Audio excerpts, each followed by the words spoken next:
snow and makes living in North Carolina hell for about a week because we don't know how to deal with snow. But I think that's what this whole FTX debacle has been. So there are allegations, and I can't substantiate them, but there's a lot of things that are pointing to them being true, that some of the money wasn't actually speculated away. There are allegations that money was given directly to political candidates. That's not a coincidence. Well, Caroline will not be punished. SBF will not be punished. Mark my words, neither one of them will be punished. We, the industry, will be punished. Who wrote the tweet on exactly how you blow up Luna? It went line by line. You borrow the Bitcoin, you short the Bitcoin, you do the following things. You know about the third to the fourth epoch in the anchor thing. So it was laid out in November of last year, line by line.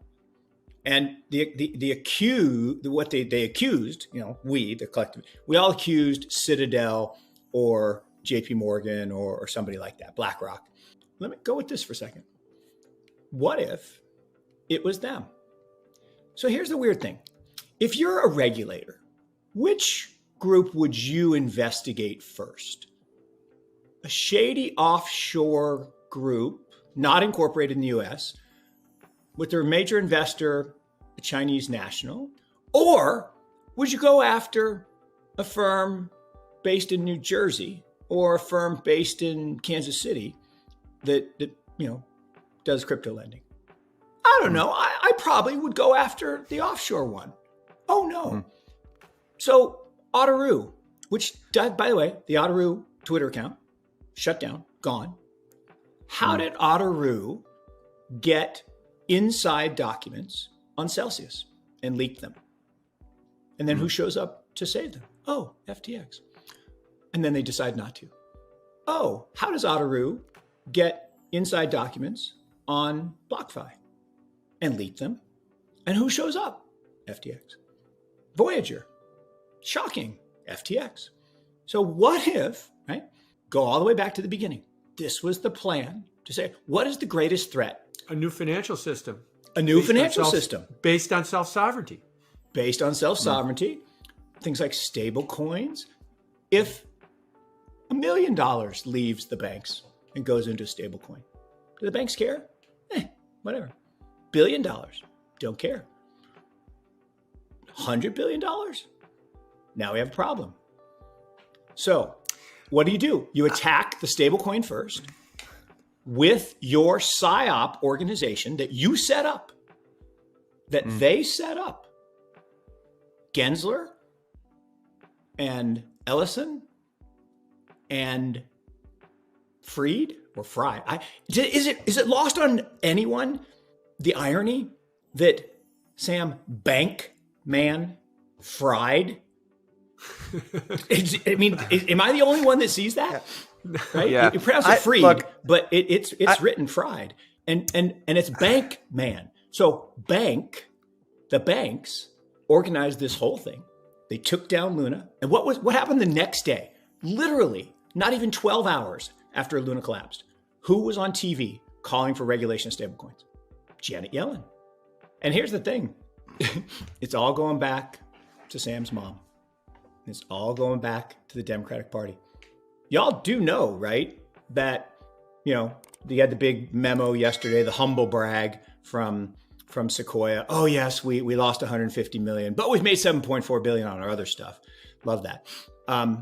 You guys do know that Sam personally invested $500 million into Sequoia and one other firm.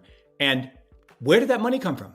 This is a money laundering front for the Democratic Party. This whole thing, this entire organization is funneling money into, because who are the partners of those Silicon Valley firms contributing to the super PAC that Sam's mom runs? Check it out. This is one of the most unbelievably elegant takedowns of a competitive threat.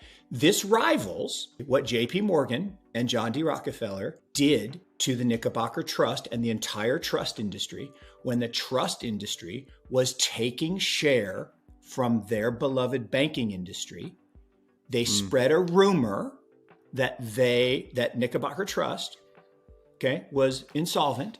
You've seen the picture, the men and women in their top hats and their dresses and their umbrellas doing the run on the bank. Who stepped up to personally guarantee? JP Morgan. JP. You know, we've all heard over the years, at some point the government's just going to ban it. Well, you can't ban a decentralized thing, right? It's like squeezing air in a balloon. The air just goes someplace else. But what you can do is you can destroy the on-ramps and off-ramps. You actually can't even ban those because they'll just move to another jurisdiction. But you can do what they just did. You can sow the seeds of doubt, create the bank run that Jim just described, and then you end up with an obliteration. But here's the thing. Over the course of time, from the 1700s to the 1800s to the 1900s, this has gone on multiple times, right? There have been multiple attempts to challenge the 800-year reign of the banksters. There have been lots of attempts. But at the end of the day, the Rothschilds and the Morgans and all the other members of the cabal come back and they destroy the trust that Jim talks about in these emergent systems. At the end of the day, there's a tipping point. Some leverage, perfectly appropriate. Too much leverage, lethal. And that's what happened here. Why did Celsius go down so fast?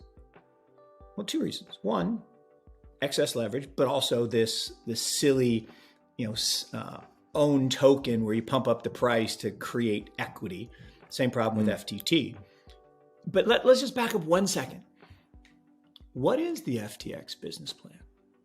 That's the part that's so mysterious here, in that if there was no real trading apparatus that was profitable, right? It was just a shit show. And really, they were siphoning money, customer funds into that shit show, either to be incinerated or to be handed to political candidates.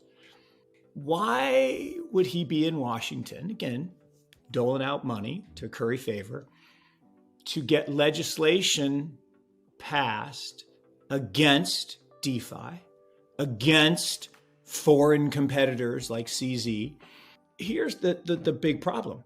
If I am right that this entire thing was created by Goldman Gary and the other central banksters to destroy all the progress that we as an industry have made over the past decade, couldn't execute it better. You have a useful idiot, Manchurian candidate, that is up there sounding good. Michael, you think he sounds good? If you watch the Manchurian candidate, when they turned that chip on, he sounded awesome. But when they turned the chip off, he was an idiot. A total meltdown isn't good for the cause. It is good for the banksters.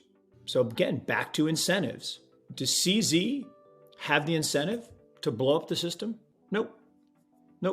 Does Goldman Gary? Yep. Here's the part of the plan that actually someone put this out there, and it's so sinister. I love it. This is all about what's going to happen at the end. The feds are going to seize something, right? They seized Mt. Gox, they seized Silk Road, they're going to seize it, right? Then they're going to auction it off. Who's going to buy it? Sequoia, or Paradigm, which came out of Sequoia. And again, this is very sinister stuff. If your goal is to accumulate a large asset, you don't send positive stuff out and get the price to go up. You send negative stuff. Soros was a master of this. Julian Robertson was a master of this. They want to buy a big copper position. They put 50 million short copper, spread rumors that copper's going to zero. And then when it tanks, you buy it. And I think that's exactly what's going on. And I think this entire organization was masterfully, magnificently marketed. We've lived through every single one before. Mt. Gox, way bigger deal than this. Could have killed the whole industry. You think about the consolidation and how much of crypto was there. That should have killed it, but we didn't die. Lots of other exchanges have gone down. and we didn't die. So I actually believe we will survive and thrive. But Jim's point is really, really well taken, which is this one's more insidious, which is why I think it's all a government psyop, because there's going to be it's interwoven into so many other entities, particularly on the TradFi side. And that's where the regulatory response here is going to be draconian and punishing. What China figured out a decade ago is the next era of dominance will be chips, not ships. It's not your naval superiority, it is your cyber superiority.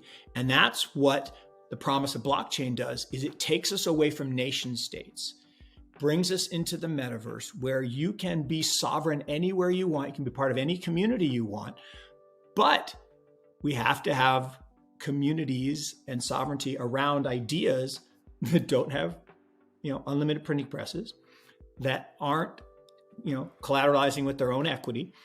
And so I am a little bit sympathetic to the Bitcoin maxi saying that this digital gold should be the base layer. Yeah, gold has been the base layer of the monetary system for 5,000 years.